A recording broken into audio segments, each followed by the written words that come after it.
আমরা দেখি ইউসেনের তো জ্ঞান ফিরে গেছিলো, কিন্তু ও যখন বুঝতে পারে যে সিয়া ওকে দেখতে আসছে, ও তখনই আবার অজ্ঞান হওয়ার নাটক শুরু করে দেয়। সিয়া এসে ইউসেনের হাতে হাত রেখে ওকে সান্ত্বনা দিতে থাকে। তখন জিহান ইউসেনকে একবার চোখ খুলতে দেখে ফেলে। সিয়া ইউসেনকে নিয়ে মন খারাপ করছিল দেখে ইউসেন নিজের আঙুলগুলো একটু একটু করে নাড়াতে থাকে। সিয়া চমকে যায়, আর তখনই জিহান ইউসেনের হাতের পাশে গিয়ে নিজের হাতটা রাখে। ইউসেন সিয়া ভেবে জিহানের আঙুলটাকে চট করে ধরে ফেলে। এবার বাকিরা তো এটা দেখে একদম চমকে যায়। ইউসেন যখন জানতে পারে যে ও জিহানের হাতটা ধরেছিল, তখন ও তাড়াতাড়ি করে ওর আঙুলটা ছেড়ে দেয়। কিছুক্ষণ পরে ইউসেনের মা বাবা আসে ওকে দেখতে। ইউসেন ওদের দেখে একদমই খুশি হয় না, কারণ ও জানতো যে কিছুক্ষণ পরে ওর বাবা মা আবার বিজি হয়ে পড়বে ওকে ছেড়ে দিয়ে। আর ঠিক এমনটাই হয়। ইউসেনের বাবার কাছে একটা ফোন আসে অফিস থেকে, আর উনি বলেন যে কিছুক্ষণ অপেক্ষা করতে, উনি মিটিংটা অ্যাটেন্ড করতে চান। কিন্তু ইউসেন যখন ওনাকে চলে যেতে বলেন আর উনি বুঝতে পারেন যে ইউসেনের ওনার প্রতি ডিসঅ্যাপয়েন্টমেন্ট রয়েছে, তখন উনি নিজের মিটিং ক্যান্সেল করে দেন। এমনকি ইউসেনের মাও তার সমস্ত কাজ ক্যান্সেল করে দেন আর ইউসেনের জন্য খাবার বানাতে যান। ইউসেন এতদিন ধরে এটাই তো চেয়েছিল, ও মায়ের কাছে আবদার করে স্পাইসি ফুড খাওয়ার জন্য, কিন্তু ডক্টর এসে বলেন যে 1 সপ্তাহ পর্যন্ত ওকে খুব সতর্কতার সঙ্গে নিজের খেয়াল রাখতে হবে, একদম কমপ্লিট বেড রেস্ট ওর জন্য বলে দেন। অর্থাৎ ইউসেন এখন আর ওই ট্রেনিংয়ে যেতে পারতো না। ইউসেনের থেকে তো বেশি বাকিরা ওকে নিয়ে চিন্তা করছিল, কিন্তু ইউসেন এখন নিজের মা বাবার ভালোবাসা পেয়ে একদমই চিন্তিত ছিল না। পরের দিন সিয়া যখন ইউসেনকে দেখতে যাবে বলে বেরোয়, তখন ও দেখে জিহানও আগে থেকেই ওর সঙ্গে যাবার জন্য রেডি হয়ে দাঁড়িয়েছিল। ইউসেন নিজের অ্যাক্সিডেন্টের ফায়দা উঠাচ্ছিল, প্রত্যেকটা কাজ ও সিয়াকে দিয়ে করাচ্ছিল। জিহান বসে বসে এসব দেখছিল। পরে যেসব কাজ ও সিয়াকে দিয়ে করাচ্ছিল সেই সব কাজ জিহান নিজে করতে চায়। জিহানের কাছে ইউসেনের সমস্ত সমস্যার সমাধান ছিল। বেচারা ইউসেন কী করতে চাইছিল আর ওর সঙ্গে কী হচ্ছিল। পরবর্তী সিনে আমরা দেখি এরা সবাই মিলে ইউসেনের ওয়েলকাম পার্টির কথা বলছিল। পরে সিয়া আর জিহান ইউসেনের সঙ্গে দেখা করতে আসছিল। একটা পাপারাজি চুপি চুপি ওদের ফটো তুলতে যাচ্ছিল। জিহান এটা দেখে সিয়াকে নিয়ে বসে পড়ে। পরে ইউসেনের সঙ্গে কথায় কথায় সিয়া দেখতে পায় জিহানের হাতে একটা ছোট্ট চোট লেগেছিল। সিয়া ওর জন্যে চিন্তিত দেখে ইউসেনের একদম ভালো লাগছিল না। ও তখন জিহানকে নিজে হাতে ব্যান্ডেজ করে দেয়। ছোট্ট একটা চোটের জন্য ইউসেন একটু বেশি ব্যান্ডেজ করে ফেলেছিল। পরে যাওয়ার সময় পাপারাজি এই দুজনের ফটো নিয়েই নেয়, আর পরে ওদের সম্বন্ধে মুখরোচক খবর লিখে একদম ট্রেন্ডিং টপিকে চলে যায়। নিউজটা পেয়ে জিহানের মা ওকে ফোন করে এই সম্বন্ধে জানতে চান। জিহান ওনার কথায় খুব একটা রিয়্যাক্ট করে না, আর যা সত্যি ছিল তাই ওনাকে বলে দিয়ে ফোনটা রেখে দেয়। ওদিকে সিয়াকে একটা মেয়ে ধাক্কা মারে। যেহেতু সিয়া জল খাচ্ছিল তাই বোতল থেকে ওর গায়ে জলটা পড়ে যায়। দোদো সিয়াকে সতর্ক থাকতে বলে। জিহান সিয়াকে ভেজা অবস্থায় দেখে জিজ্ঞেস করে যে কি হয়েছিল। সিয়া ওকে বলে দেয় কি হয়েছিল।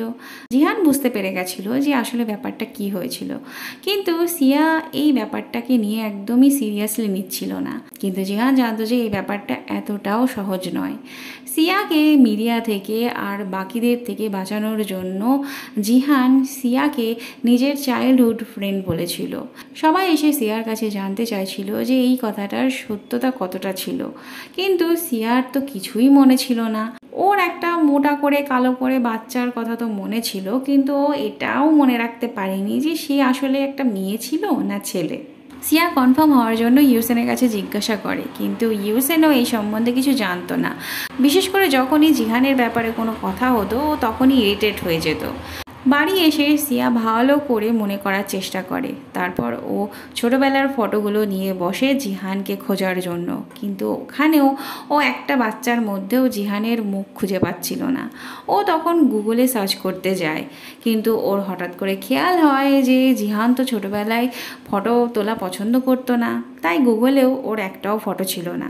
ও তখন ডাইরেক্ট জিহানকেই জিজ্ঞাসা করতে চলে আসে। জিহান হয়তো সিয়াকে সত্যিটা বলে দিত, কিন্তু সিয়াকে এই ব্যাপারটা নিয়ে এতটা খুশি দেখে ওর আর মন চায়নি সিয়াকে সত্যিটা বলার। জিহান র্যান্ডামলি একটা বাচ্চাকে বেছে নেয় নিজেকে বলার জন্য, কিন্তু সিয়া বলে যে ওটা তো ইউসেন ছিল। জিহান তখন ইউসেনের পাশের একটা বাচ্চাকে দেখায়, তাতেই সিয়া বিশ্বাস করে নেয়। ঘরে এসে ও নিজের খুশি চাপিয়েই রাখতে পারছিল না। পরের দিন সিয়া জিহানকে কোথাও নিয়ে যেতে চাইছিল। ও নিজের কেজি স্কুলে জিহানকে নিয়ে যেতে চাইছিল নিজের পুরনো মেমোরিগুলো ঠিকঠাক করে মনে করার জন্য। জিহান ওকে জিজ্ঞাসা করে ওর কাছে কি এই ব্যাপারটা ভীষণভাবে ম্যাটার করে, ওর কি এমন কোনো আশা আছে যেটা ও কেজি স্কুলে পূরণ করতে পারেনি। সিয়া বলে যে একবার ওদের স্কুল থেকে অ্যামিউজমেন্ট পার্কে নিয়ে যাওয়া হয়েছিল, কিন্তু ও যেতে পারেনি। জিহান সিয়াকে বলে তাহলে ও এই আশাটা এখন পূরণ করে নিতে পারে। সিয়া তো শুনেই এক্সাইটেড হয়ে পড়ে। আর জিহান পুরো অ্যামিউজমেন্ট পার্ক শুধুমাত্র সিয়ার জন্য বুক করেছিল। অবশ্য এর জন্য ওকে একটা কাজও করতে হয়েছিল, যে কাজটা ওর একদম অপছন্দের ছিল। ও একটা অ্যাডের অফার পেয়েছিল।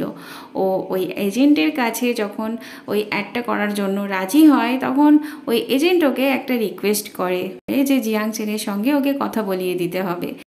এই শর্তে জিহান অনেক টাকা পেয়েছিল, আর সেই টাকা দিয়েই ও পুরো অ্যামিউজমেন্ট পার্কটা বুক করেছিল। সিয়ার এখানে এসে একটা রোম্যান্টিক মুমেন্ট ক্রিয়েট করার ছিল। জিহানেরও এতে কোনো আপত্তি ছিল না, কিন্তু পরে জিহানের খুব আফসোস হয় সিয়ার এরকম করা দেখে। তবে সিয়ার কাছে এটাই একটা রোম্যান্টিক মুহূর্ত ছিল। পরে এরা দুইজন গাড়ির গেমটা খেলে, যেখানে জিহান খুব মজা পায়। আজ যতটা খুশি সিয়া ছিল, ততটাই জিহানও ছিল। পরের দিন ইউসেন নিজের চালার কাছ থেকে জিহানের টুইট করা ব্যাপারটা জানতে পারে।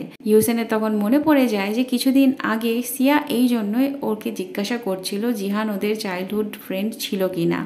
ইউসেন শিওর ছিল যে জিহান ওদের চাইল্ডহুড ফ্রেন্ড ছিল না, আর এই কথাটা ওর সিয়াকেও বিশ্বাস করানোর ছিল। পরের দিন ইউসেন চুপি চুপি ক্লাসে আসে, কিন্তু ম্যাম তো ওর আসার খবর আগে থেকেই জানতো, এমনকি বাকিরাও জানতো, কারণ আজ সবাই ওর জন্যই অপেক্ষা করছিল। ওর জন্যই তো ওয়েলকাম পার্টি রাখা হয়েছিল, সবাই ওর জন্য কিছু না কিছু করেছিল। লাঞ্চ টাইমে ইউসেন সিয়াকে বলে যে জিহান ওদের ছোটোবেলার বন্ধু ছিল না, ওদের সঙ্গে একসঙ্গে পড়তো না।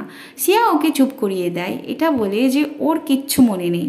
সিয়া বলে যে ও অনেক ভেবে ভেবে তিনটে কথা মনে করেছে ওদের ছোটোবেলার, কিন্তু ও যে কথাগুলো বলছিল সেগুলো সব কিছু ইউসেনের সঙ্গে জড়িত ছিল। মানে ও ইউসেনকেই জিহান ভাবছিল। ইউসেনের এটা ভেবে কান্না পাচ্ছিল। সিয়ার ওর উপরে খুব রাগ হচ্ছিল, আর জিহানের ওদের দুজনকে দেখে হাসি পাচ্ছিল। পরবর্তী সিনে আমরা দেখি ইউসেন সিয়ার সামনে এটা প্রুভ করার চেষ্টা করছিল যে ছোটোবেলায় ওদের দুজনকে ছাড়া তৃতীয় কোনো বন্ধু ওদের সঙ্গে মিশতো না, ওরা দুজনই শুধু একে অপরের বন্ধু ছিল। কিন্তু জিহানও নিজের কথায় ইউসেনকে কনফিউজ করে দেয়। সিয়াও জিহানকে ফুল সাপোর্ট করে। ইউসেনের মনে হয় যে ওর হয়তো ভুলে যাওয়ার রোগ ছিল। জিহানের ইউসেনের ওপর খুব হাসি পাচ্ছিল। সিয়ার ইউসেনের এটা তো মনে ছিল যে ইউসেন একটা মোটা করে কালো করে বাচ্চাকে বুলি হওয়া থেকে বাঁচিয়েছিল। তখন ওরা ভাবলো যে ওটাই হয়তো জিহান ছিল। মাঝে মাঝে তো জিহানও ওদের কথায় কনফিউজ হয়ে যাচ্ছিল যে কোথাও ও আবার ছোটোবেলায় সত্যি ওদের সঙ্গে পড়তো না তো। ওদিকে ওদের কথা শুনে লিউ ইফেক্ট হচ্ছিল।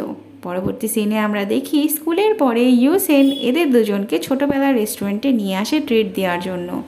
ওদিকে লিউ আর ফ্যাটিও চলে আসে। মনে হয় লিউ এদের কথা শুনতে চাইছিল, কিন্তু ও কোইন্সিডেন্ট বলে ঝগড়া শুরু করে দেয় ইউসেনের সঙ্গে।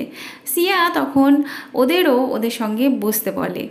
আজ এই রেস্টুরেন্টের অ্যানিভার্সারি ছিল। প্রত্যেক অ্যানিভার্সারিতে কাস্টমারদের জন্য একটা গেম রাখা হতো, আর যে এই গেমটায় জিততো ফার্স্ট হতো তার ছবিটা ওদের দেওয়ালে টাঙিয়ে রাখা হতো। সিয়ার মনে পড়ে যায় ওই যে বাচ্চাটাকে জিহান বলে ভাবছিল সেবার ওই জিতেছিল গেমটা, তাহলে নিশ্চয়ই ওর ছবিও এখানে টাঙানো থাকবে। তাই সিয়া ছবিটা দেখতে যেতে চায়, কিন্তু জিহান আর লিউ একসঙ্গে ওকে মানা করে ওঠে।